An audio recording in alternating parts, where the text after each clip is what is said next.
할렐루야. 우리 앞뒤 사람 바라보면서 인사 한번 나누도록 하겠습니다. 네, 예배가 되는 시험들 환영합니다. 네, 오늘 우리가 나누는 하나님의 말씀 같이 보도록 하겠습니다. 우리가 나누는 하나님의 말씀은 사무엘상 17장 41절에서 50절까지 말씀 가지고 함께 나누겠습니다. 사무엘상 17장 41절에서 50절까지 말씀입니다. 저와 여러분들이 우리 같이 한 목소리로 같이 한번 읽어보도록 하겠습니다. 함께 읽습니다. 블레셋 사람이 방패된 사람을 앞세우고 다윗에게로 점점 가까이 나아가니라. 그 블레셋 사람이 둘러보다가 다윗을 보고 업신여기니 이는 그가 젊고 붉고 용모가 아름다움이라. 블레셋 사람이 다윗에게 이르되 네가 나를 개로 여기고 막대기를 가지고 내게 왔느냐 하고 그의 신들의 이름으로 다윗을 저주하고 그 블레셋 사람이 또 다윗에게 이르되 내게로 오라. 내가 네 살을 공중의 새들과 들짐승들에게 주리라 하는지라. 다윗이 블레셋 사람에게 이르되 너는 칼과 창과 단창으로 내게 나오거니와 나는 만군의 여호와의 이름 곧 네가 모욕하는 이스라엘 군대 하나님의 이름으로 네게 나아가노라. 오늘 여호와께서 너를 내 손에 넘기시리니 내가 너를 쳐서 내 목을 베고 블레셋 군대 시체를 오늘 공중의 새와 땅의 들짐승에게 주어 온 땅으로 이스라엘의 하나님이 계신 줄 알게 하겠고 또 여호와의 구원하심이 칼과 창에 있지 아니함을 이 무리에게 알게 하리라. 전쟁은 여호와께 속한 것인즉 그가 너희를 우리 손에 넘기시리라. 블레셋 사람이 일어나 다윗에게로 마주 가까이 올 때에 다윗이 블레셋 사람을 향하여 빨리 달리며 손을 주머니에 넣어 돌을 가지고 물매로 던져 블레셋 사람의 이마를 치매 돌이 그의 이마에 박히니 땅이 엎드러지니라. 다윗이 같이 물매와 돌로 블레셋 사람을 이기고 그를 쳐 죽였으나 자기 손에는 칼이 없었더라. 아멘. 예, 지난 시간 금요일이죠. 우리 말씀 제목 생각나십니까? 골리앗을 만났을 때라는 제목으로 말씀을 나눴습니다. 오늘도 이 시간 우리 계속해서 다윗과 골리앗의 싸움을 주제로 해서 말씀을 계속 이어서 생각해 보도록 하겠습니다. 사실 오늘 이 전할 말씀은 제가 약 3년 전에 이 오늘 같은 주제로 말씀을 나눴는데 그때 나눴던 말씀 중에서 중요한 포인트는 그대로 살려두면서 나머지는 좀 보강해서 새롭게 이 말씀을 여러분들에게 전해드릴까 합니다. 다윗과 골리앗의 싸움, 여러분 이 싸움 어떻게 보십니까? 다윗이 골리앗을 이겨서 끝난 싸움이 아닙니다. 이 싸움은 다윗이 골리앗을 이겨가지고 끝난 싸움이다. 그렇게 생각해서 안 된다는 거죠. 이 싸움의 진정한 의미는 무엇인가? 이 싸움은 이미도 다윗이 등장한 순간부터 끝난 싸움이다. 다윗이 등장한 순간부터 이 전쟁의 승패는 갈리어졌다. 이렇게 보는 것이 다윗과 골리앗의 싸움에서 볼 수 있는 그런 중요한 맥락이라고 볼 수가 있습니다. 지난 시간에도 잠깐 언급한 바가 있지만은 사울을 비롯한 이 이스라엘의 군사들은 하나님의 백성이면서도 지금 이 전쟁 와중에 하나님의 이름을 부른 사람이 단 한 명도 없었어요. 지금 전세가 풍전등화입니다. 지금 블레셋 군사들에게 비하면은 이 이스라엘 군사들은 군사력이 턱없이 약하고 가지고 있는 무기도 별 볼 일 없는 그런 초라한 상태임에도 불구하고 이런 상태라면은 자신들이 할 수 있는 힘으로 없으니까는 하나님의 이름을 한 번쯤이라도 찾을 법한데 희한하게도 하나님의 이름을 부르는 사람이 왕인 사울을 비롯해서 이스라엘 군사 그 하나님의 백성이라는 그 수많은 군사들 중에서 한 명도 하나님의 이름을 찾는 사람이 없더라는 것이죠. 기껏 그들이 한다는 것은 무엇인가? 지금 그들 앞에 싸움을 도드러 나온 이 블레셋 장수 골리앗에 대해서만 골똘하게 연구를 하기 시작합니다. 야, 골리앗 저 사람 보니까는 키가 얼마더라. 저 사람이 지금 입고 있는 갑옷의 무게가 지금 보통이 아니더라. 저 무기 한번 봐라. 어마무시하다. 골리앗에 대한 연구만 지금 골똘하게 하면서 그 골리앗을 보면서 우리가 싸울 만한 대상인가? 그것에 대해서만 연구를 하면서 승산이 없다고 그렇게 연구하고 승산이 없다고 생각하니까는 이제는 주랭랑을 치는 것이 낫겠다 생각하고 실제로 도망치는 군사들이 있더라는 것이죠. 17장 24절 말씀입니다. 이렇게 나옵니다. 이스라엘 모든 사람이 그 사람을 보고 심히 두려워하여 그 앞에서 도망하여 골리앗에 대한 연구는 그렇게 하면서 하나님에 대한 연구는 하나도 안 하고 이렇게 지금 도망치 궁리만 하고 있는 것이 지금 오늘 이 현재 벌어지고 있는 상황이라는 것입니다.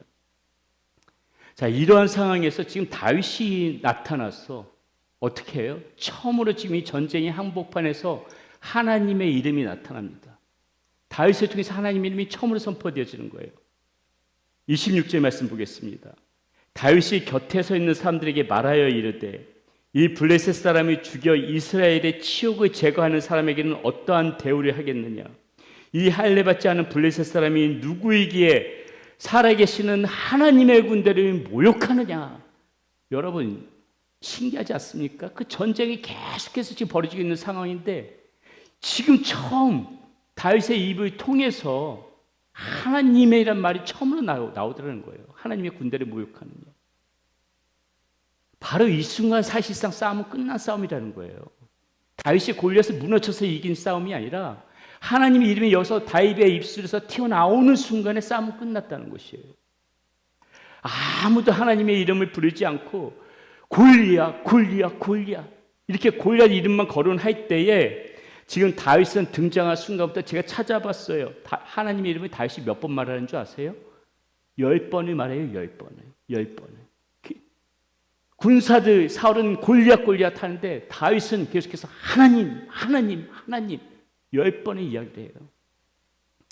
그동안 사울과 이스라엘 백성들이 까맣게 잊고 부르지 않던 그 하나님의 이름을 다윗은 지금 전쟁의 한복판에서 계속해서 외치고 있으니 이미도 이 싸움은 거기서 끝난 싸움이라는 거죠.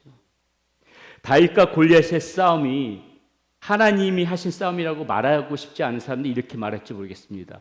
어쩌다가 우연히 정말 운이 좋아가지고 그렇게 다윗이 골리앗을 이길 수 있었던 거겠지. 이렇게 말한 사람이 있을지 모르겠어요. 우리도 그렇죠. 우리에게도 종종 일어난 일들이 우리가 기도를 했음에도 불구하고 어떤 일들이 벌어지면은 이게 정말 하나님께서 기도 응답으로 도와주신 건지 아니면은 우연히 일어난 일인지 우리조차도 헷갈릴 때가 있어요. 그런데 여러분 우리가 분명히 알아야 할 것이 있습니다. 이거 굉장히 중요한 부분인데요. 기도를 하잖아요. 기도하면은 그 우연이라는 것이 나한테 찾아와서 내 것이 돼요. 근데 기도를 하지 않으면요 나에게 찾아온 우연도 그냥 지나가 버리더라고요. 기도하면 우연도 내 것이 되는 거예요. 결국 이 모든 것들을 종합해 보면 한 가지 결론에 도달하게 됩니다. 사울과 이스라엘 백성들은 지금 이 순간 하나님을 한 번 더 떠올리지 못할 만큼 지금 모두가 영적으로 지금 다 지금 추락해 있는 상태예요.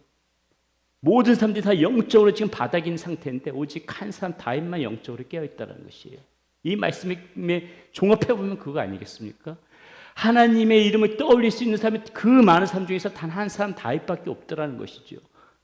이 말이 다시 하면 영적으로 살아있고 영적으로 정신이 번쩍 깨어있는 사람은 다윗 한 사람밖에 없었다는 거예요. 사도 바울도 그런 면에서 우리에게 똑같은 교훈을 줍니다. 그는 로마 감옥에서 순교하기 직전에 자신의 유언을 자신의 영적인 자식인 디모데에게 편지를 쓰지요. 그게 디모데후서 마지막이 그의 마지막 편지인데 거기서 이런 말을 합니다. 나는 선한 싸움을 싸우고 나의 달려갈 길을 마치고 믿음을 지켰으니 이렇게 말하고 있습니다. 이 사도 바울은 다메섹 도상에서 예수님을 만난 이후부터 그의 생애의 마지막까지 선한 싸움을 해왔습니다. 다윗의 이 바울의 고백처럼 그 싸움을 마치고 지금 믿음을 지켰다고 그렇게 이야기하죠. 근데 성경 말씀을 여러분 통해서 봐서도 알겠지만은 이 사도 바울이 그동안 그 싸웠던 싸움에서 쉬운 싸움은 한 번도 없었어요.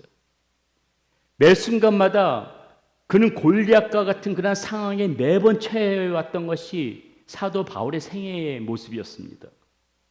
그럼에도 지금 그가 지금 고백하고 있는 것처럼 선한 싸움을 싸우며 나의 달려갈 길을 마치고 있다는 이 고백 어떻게 할 수가 있었겠습니까? 매 순간마다 골리앗과 같은 상황을 맞닥뜨리고 있었던 바울인데 어떻게 이런 고백을 할 수가 있겠냐고요. 선한 싸움을 마치고 내가 달려갈 길을 선한 싸움을 싸우고 내가 달려갈 길을 마치고 내가 끝까지 믿음을 지켰다. 쉬운 싸움이었겠어요?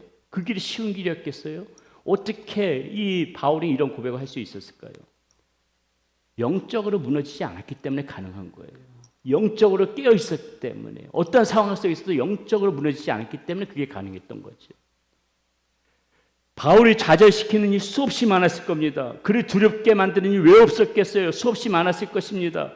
그가 해결해야 하는 일 수없이 많았을 것이에요. 그럴 때마다 자신 앞에 놓인 모든 문제들 다 골리앗과 같은 거대한 장벽이었을 겁니다. 넘지 못할 산처럼 보였을 거예요. 무기를 갖추고 거대한 그런 장벽처럼 골리앗이 떡하니 앞에 서 있고, 자신은 벌거벗은 채 그저 돌멩이를 쥐고 있는 힘없는 소년 다윗과 같은 그런 마음 매번 바울은 느꼈을 것입니다. 그럴 때마다 바울은 자신 앞에 놓인 문제들이, 정말 그런 문제들 가운데서 내가 지금 비록 그 문제 앞에서 나는 힘없는 그러한 다윗과 소년과 같은 모습이지만은, 그 상황 속에서 이는 영적으로 무너져 있지 않기 때문에 매번 그 싸움에서 지지 않고 싸워왔다는 것이죠. 여러분, 우리 역시도 문제를 만나면 그런 마음 들지 않습니까? 작은 문제가 있던가요? 작은 문제든 큰 문제든 간에 모든 문제, 사실 우리 다 골리앗처럼 보입니다. 골리앗처럼 보이죠. 그 골리앗처럼, 문제는 골리앗처럼 보이는데, 나 자신을 들여다보면 우리는 벌거벗은 채 보잘것없는 돌멩이 정도만 들고 있는 것처럼 초라하게 느껴지지요. 내가 이 돌멩이 하나 들고 내가 무엇을 할 수 있을까? 그런 마음이 느껴진다는 거지요. 그럴 때마다 싸우기도 전에 영적으로 먼저 무너져서 그만 상황 속에서 주저앉아 버릴 때가 얼마나 많이 있습니까? 하지만 지금 바울은 그렇지 않았다는 거죠. 다윗과 마찬가지로 바울 역시도 지금 하나님께서 나와 함께 하신다는 이 영적 자각이 그의 마음과 온 생각을 계속해서 깨어났기 때문에 지금 그는 이런 고백, 선한 싸움을 싸우고 달려갈 길을 마치고 믿음을 지킬 수 있었다, 이런 고백을 할 수 있었다는 것입니다. 그래서 우리는 오늘 이 다윗과 골리앗의 싸움을 보면서 우리가 이 영적으로 깨어 승리하기 위해서 우리에게 무엇이 필요한지를 한번 생각해 보고 싶습니다. 우리는 이 싸움에서 무엇을 주목해서 봐야 할까요? 첫 번째, 무엇을 봐야 되는가? 나는 무엇을 알고 있는가? 내가 알고 있는 것은 무엇인가? 이걸 생각해 봐야 됩니다. 자, 영적으로 무너지지 않고 영적 싸움에서 우리가 승리하기 위해서 우리가 반드시 처음 시작해야 되는 질문이 이거예요. 내가 알고 있는 것이 도대체 무엇이지? 난 뭘 알고 있는 것이지? 여러분, 우리가 믿음 생활하면서 이 간단한 질문을 종종 잊어버릴 때가 있어요. 난 무엇을 알고 있지? 다윗이 골리앗과 싸우고자 할 때 사울 왕이 다윗을 말리면서 이렇게 말합니다. 너는 저 사람과 싸울 수 없다. 너는 소년이고 저 사람은 어렸을 때부터 용사다. 이렇게 말하죠. 다시 말해서 골리앗은 어렸을 때부터 잔뼈가 전쟁터에서 잔뼈가 굳은 사람인데 네가 어떻게 상대할 수 있겠냐, 이 얘기 아니겠습니까? 사울의 이 말에 다윗이 하는 말 들어보십시오. 이렇게 말하죠. 34절부터 37절까지 말씀입니다. 우리 한번 같이 함께 읽어보겠습니다.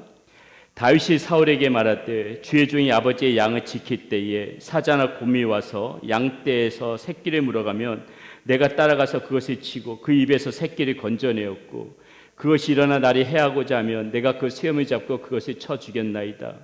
주의 종이 사자와 곰도 쳤은즉 살아계신 하나님의 군대를 모욕한 이 할례받지 않은 블레셋 사람이리까 그가 그 짐승이 하나같이 되리이다.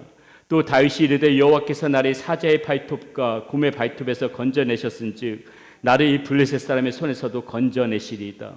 사울이 다윗에게 이르되 가라, 여호와께서 너와 함께 계시기를 원하노라. 여러분, 지금 다윗이 사울에게 말하고 있는 요점이 무엇입니까? 요점이 뭐예요? 사울 왕이시여, 나는 알고 있습니다.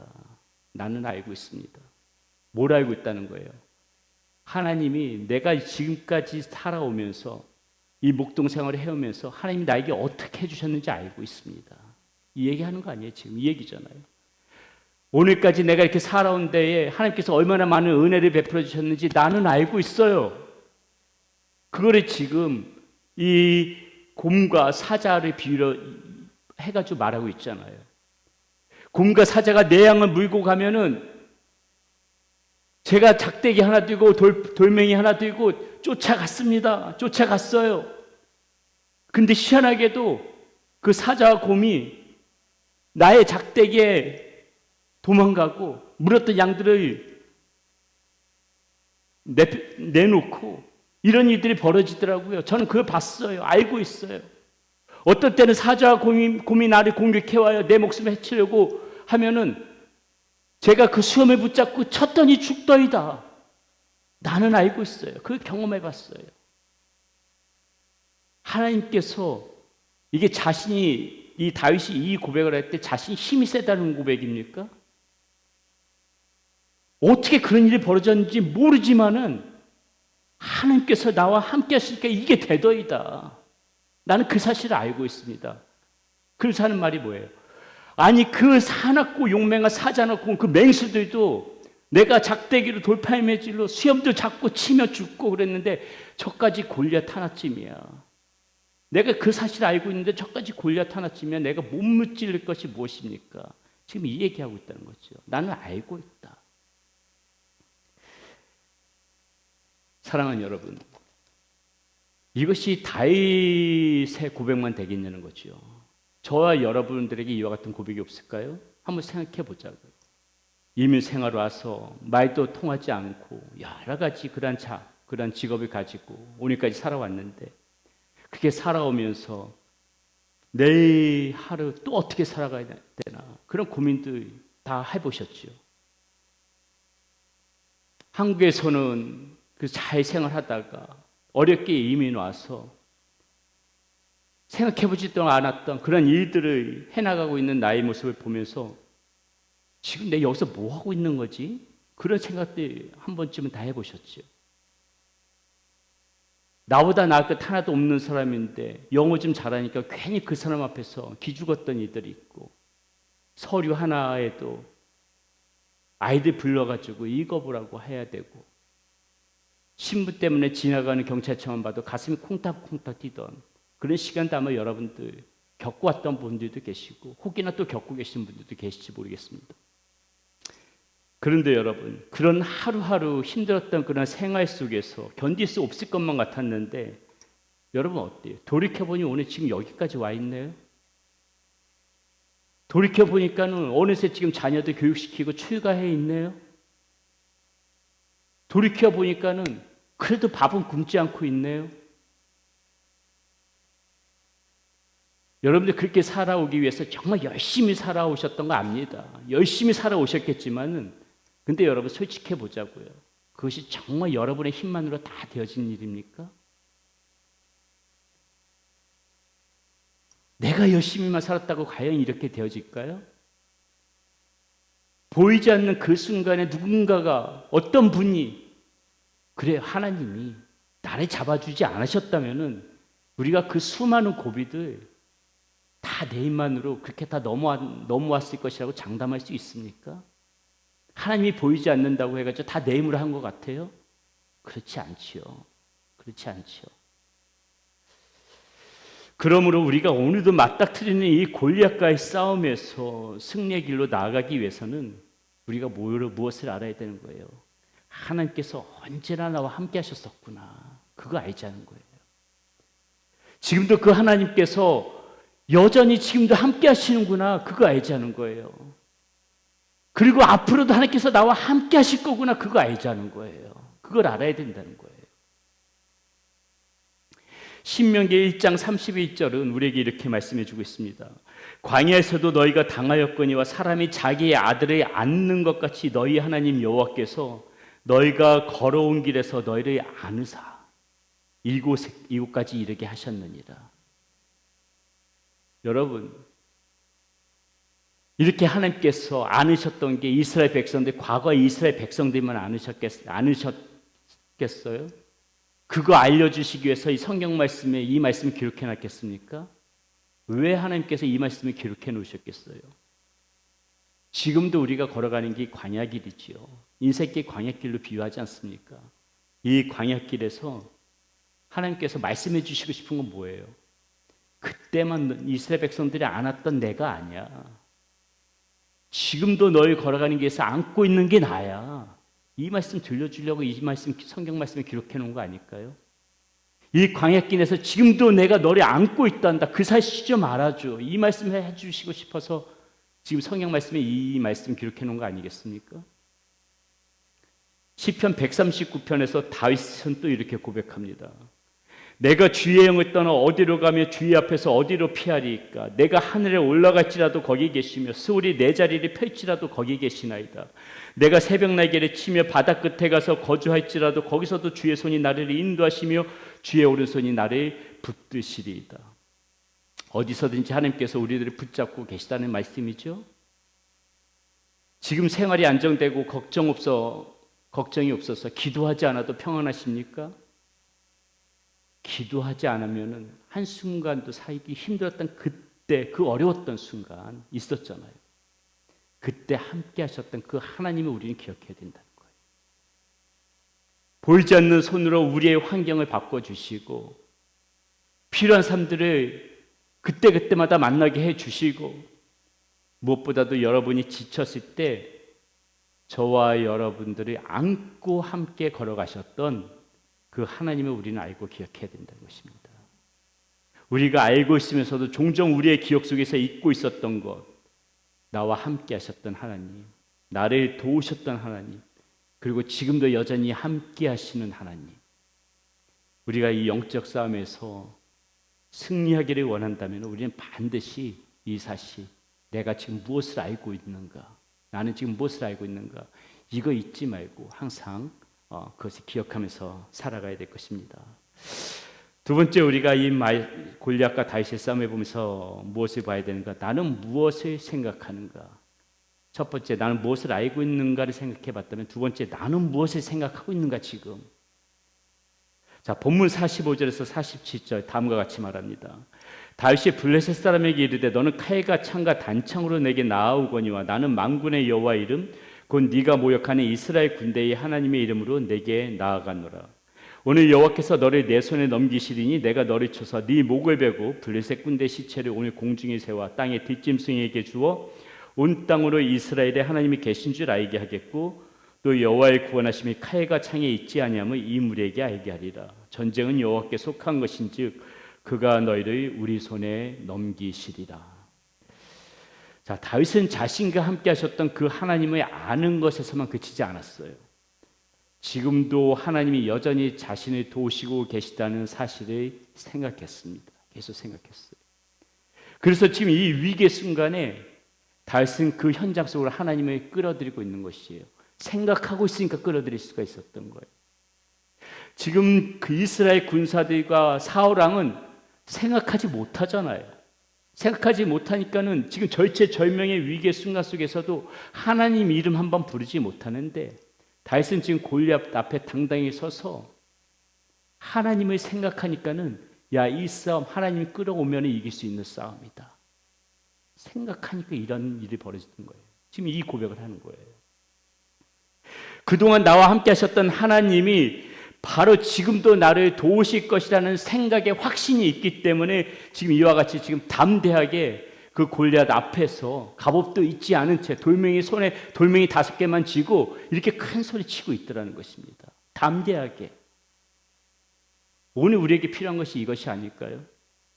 살아계신 하나님이 우리 앞에 여전히 현존하고 계시다는 사실을 생각하고 지금도 살아계신 하나님이 나와 함께 하신다, 현존하신다, 멀리 계신 하나님 아니시다, 그 사실을 생각하고 그리고 그 하나님이 지금 이 순간에도 내가 필요할 때 나를 도우시고 인도하실 것이라는 그 생각과 그 믿음이 오늘 우리를 두려움으로부터 끌어내서 승리의 길로 이끌어갈 수 있다는 것입니다. 우리가 참 미련할 때가 있지요. 하나님이 나와 함께 계시다는 그 사실을 믿고 있으면서도 그 하나님 앞에 도움을 구하지 못할 때가 너무나 많아요. 내 힘으로만 이렇게 버티려고 할 때가 있습니다.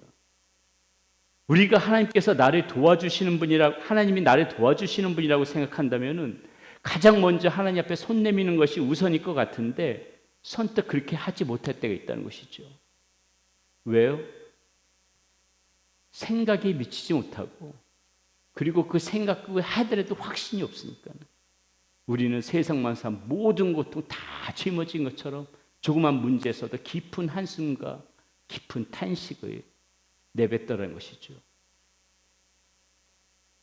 우리가 걸어가는 이 인생길이 벅차고 힘든 여정이라는 거 누구보다도 하나님이 잘 알고 계세요. 하나님 뭐라고 말씀하십니까? 성경이 뭐라고 말해요?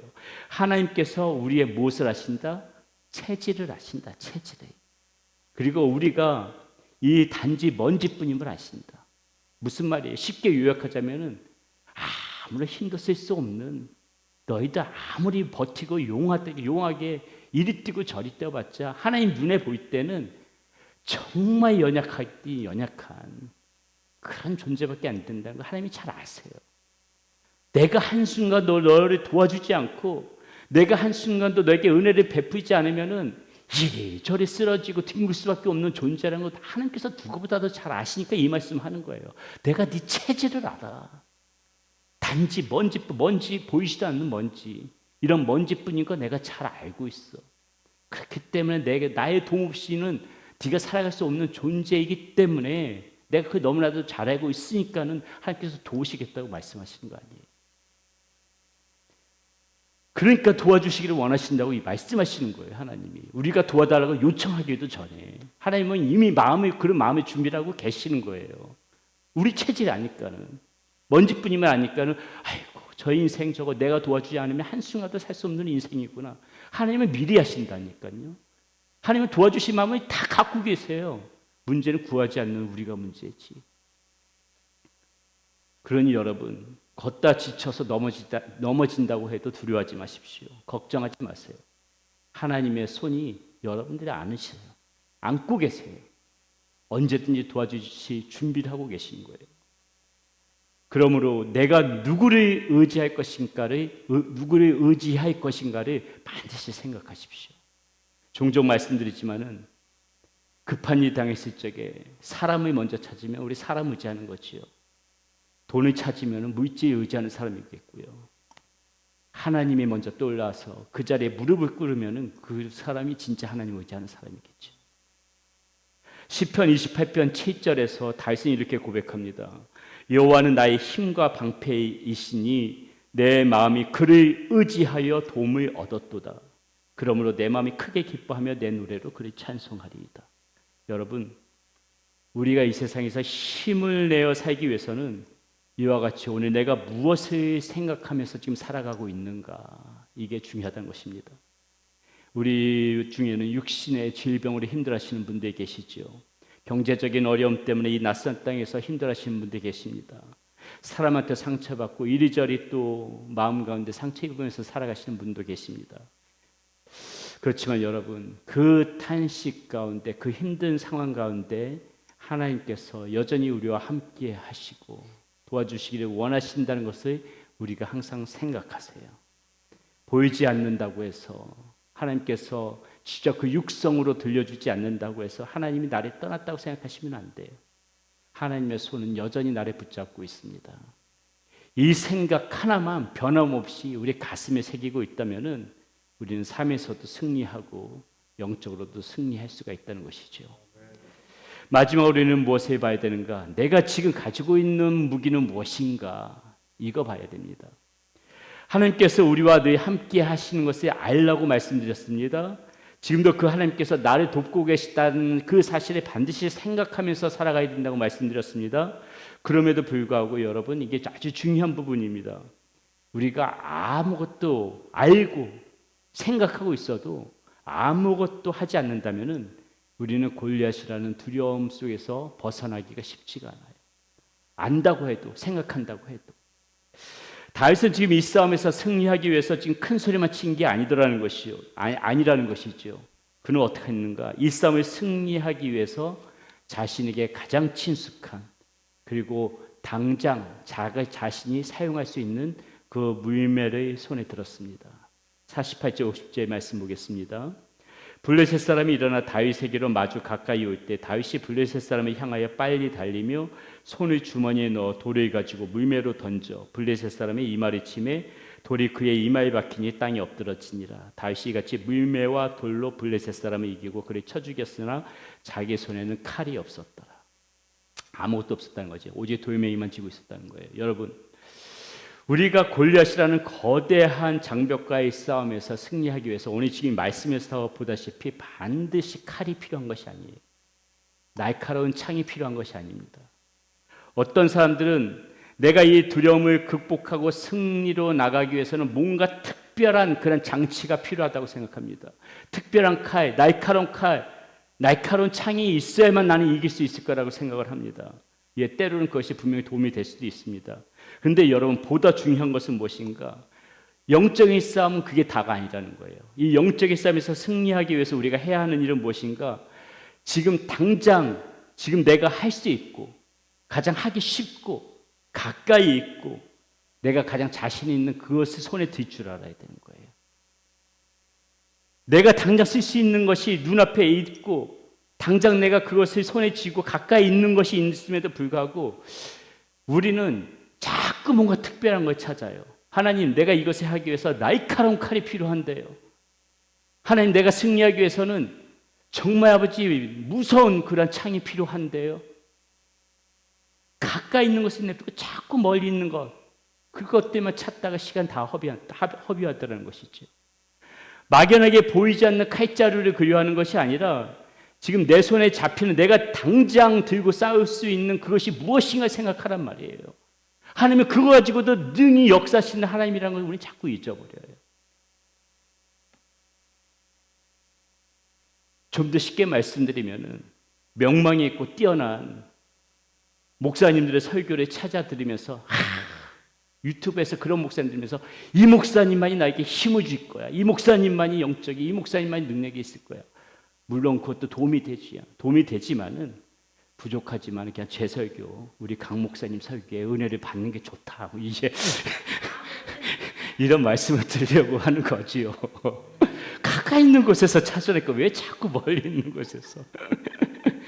네, 우리 모든 것을 다 갖추고 화려한 세션이 있는 뭐 싱어들 막 훌륭한 싱어들 막 그냥 건반도 막 서너 개 놓고 막 드럼 연자 베이스 뭐 이런 화려한 세션에 갖추고 그런 찬양팀도 은혜가 되는 것도 은혜 되죠. 그렇지만은 멀리 있는 곳에서 그거 맨날 그리워하면서 그런 거 맨날 그런 것만 그리워하고 아유 그냥 우리는 초라하네 별로 이렇게 생각해봤자 아무한테 도움 안 돼요. 그 은혜 안 되는 거예요.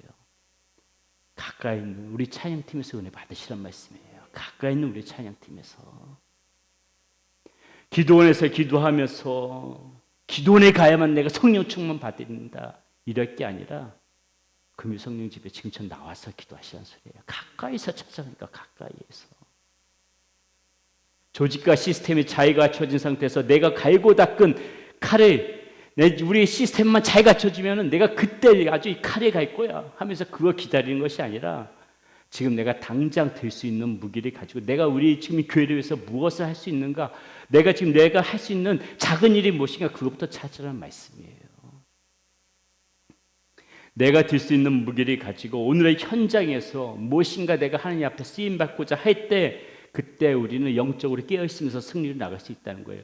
때를 기다리다 보면 영적으로 다 죽어요. 그때가 언제 올지도 모르는 거고 때를 기다리는 그 사이에 우리는 영적으로 다 다운되어 있다니까요. 여러분 영적으로 깨어있으려면 뭔가 계속 일을 하고 있어야 영적으로 깨어져 있는 거예요.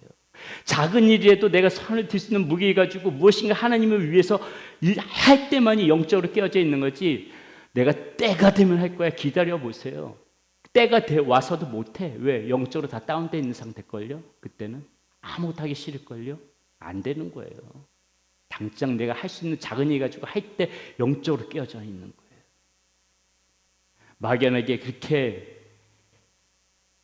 칼자를 그리워하지 말고 지금 당장 할 수 있는 거에 가지고 하라는 것이죠. 근래 우리 교회는 어려움을 겪었죠. 이 어려움을 극복하고 앞으로 나아가기 위해서 우리는 어떻게 해야 되는가? 저는 하나님 앞에 새벽마다 이 문제에 가지고 씨름을 합니다. 계속해서 기도해요.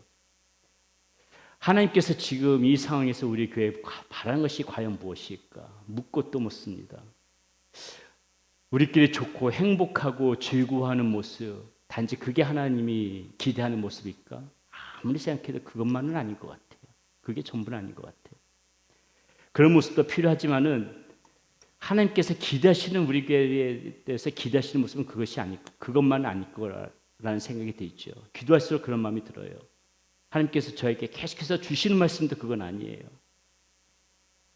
근데 우리가 만약에 지금의 상황에 아이고 분위기 좋다, 우리끼리 좋다, 여기 안주해버린다면 우리끼리는 정말 소망 없습니다.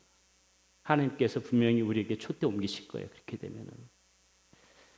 만약에 오늘의 우리가 이 상황이 하나님의 뜻 가운데서 뭔가 하나님의 계획 속에서 일어난 일이라고 한 번쯤 생각해 본다면은, 그러면 우리가 이 상황에서 해야 될 일이 시급한 일이 무엇일까? 우리 교회에 뭔가 하나님께서 원하시는 것이 있을 텐데 그 하나님이 원하시는 것을 이루어드리는 것이 우리에게 필요한 일이 아닐까? 그런데 우리는 하나님의 그 계획과 뜻이 무엇인지 알 수 없습니다. 제가 하나님 앞에 새벽마다 하나님 앞에 기도하고 사무실에 가서 말씀을 보게 되면 번번이 하나님께서 참으로 많이 굉장히 하나님께서 소망을 주시는 말씀을 많이 주세요. 회복과 그 하나님께서 앞으로 이루실 일들에 대한 제가 일일이 다 말씀드릴 수는 없지만 굉장히 소망의 말씀을 줍니다. 뭔가가 하나님께서 기대하시는 일이 앞으로 일어날 거라고 저는 확신합니다. 그런데 이 상황 속에서 오늘 우리가 해야 될 게 뭐냐는 거죠. 우리가 해야 되는 일은 무엇일까? 곰곰이 생각해 보면 우리가 긴장감을 가지고 해야 하는 일은 그냥 좋다, 분위기 좋다 해서 그냥 그거에서 만족하는 것이 아니라 긴장감을 가지고 영적으로 기도하면서 영적으로 무장해서 나가야 됐대. 어느 때보다도 더. 지금이 바로 그랬대요. 다른 어느 때보다도 이 하나님의 교회를 위해서 내가 사용할 수 있는 무기가 무엇인가를 가지고 하나님 앞에 몸부림치면서 나가야 돼요. 여러분, 이 금요성령 집회에 나오시는 정도보다는 수준이 있으니까 제가 이 말씀 드릴게요. 그냥 이게 좋다, 여기 좋다, 이것처럼 위험한 말이 없는 거예요. 지금 우리가 하나님께서 우리 교회가 원하시는 게 뭐지? 우리가 뭘 해야 되는 거지? 이 하나님의 뜻을 이루기 위해서 지금 우리가 당장 해야 되는 일이 뭐지? 이거에 대해서 치열하게 고민하면서 저는 그렇게 생각합니다. 지금 어느 때보다도 우리에게 필요한 것은 영적인 새바람인데, 그렇다면 무엇을 해야 되는가? 어느 때보다도 중하게 기도할 때다. 어느 때보다도 기도할 때다. 오늘 같은 금요성령 집회 나오신 여러분들은 저는 더욱더 그 책임을 가지셔야 된다고 봅니다. 왜냐하면 기도하시는 분들이기 때문에 십자가를 진다는 마음으로 나와야 된다고 봅니다. 교회를 위해서 다시 한번 성령의 새바람이 불어서 우리 교회를 향한 하나님의 계획과 뜻이 이루어지도록 간절히 기도해야 된다고 봅니다. 금요성령 집회 나오셨으면 오늘부터라도 최소 30분 이상씩은, 특별하게 급한 일 없으면 30분 이상씩은 기도하고 돌아가세요. 집에 가셔서 특별히 할 일도 없으신데 뭘 이렇게 일찍 가십니까? 지금 기도할 때입니다. 중하게 기도할 때예요. 중하게. 영적으로 새롭게 무장할 때라는 거죠. 지금 당장, 나중에 미뤘다가 기도하실 겁니까? 지금 계속 말씀드리잖아요. 내 손에 당장 들고 있는 무기는 무엇인가? 들고 있는 거 우리가 많은 거 바랍니까? 아무것도 없어도 기도는 할 수 있잖아요. 당장 할 수 있는 건 무엇이에요? 기도잖아요. 기도할 수 있잖아요. 그럼 해야지요. 나중에 제가 한꺼번에 몰아서 며칠씩 하겠습니다. 필요 없어요. 지금 당장 할 수 있는 거. 영적 승리의 준비라는 말은 없습니다. 영적 승리의 준비, 이 말은 없어요. 무엇인가 갖춰질 때까지 기다리지 마시란 말이에요. 우리가 아무것도 하지 않는다면 하나님께서 우리들을 위하여 아무것도 하지 않으실 겁니다. 사람 좀 있다가 사람 좀 줄었다고 맨날 그 사람들 하더니 어떤 분들이 20분 기도했던 30분 기도했던 분들도 10분만 기도하고 가요. 사람 보고 신앙생활 했다는 거죠, 그동안. 이게 뭡니까? 그런 건 의미 없는 거죠, 지금. 영적으로 분별하고 영적으로 깨어있으면은 지금 사람이 많고 적은 게 중요한 것이 아니라 하나님께서 도대체 우리 교회를 어떻게 지금 새롭게 정립해 나가시기를 원하시는가, 이걸 고민하면서 더 부르짖고 기도해야 되는데 조금 사람 좀 줄었다가 의기소침해져가지고, 저는 그거에 대해서 다 말하진 않지만은 마음 가운데 그 답답함을 가지고 하나님 앞에 기도하는 거죠. 우리 성도님들이 영적으로 좀 깨어있기를, 하나님께서 원하시는 것이 무엇인지를 분별할 수 있기를,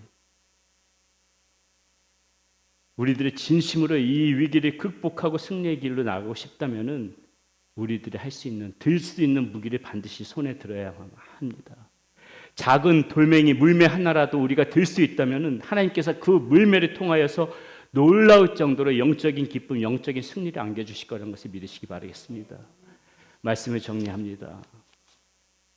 다윗은 골리앗에게 물매를 던지기 전에 다음과 같은 외침으로 자신의 영적 승리를 알립니다. 또 여호와의 구원하심이 칼과 창에 있지 아니하면 이 무리에게 알게 하리라. 전쟁은 여호와께 속한 것인지 그가 너희를 우리 손에 넘기시리라.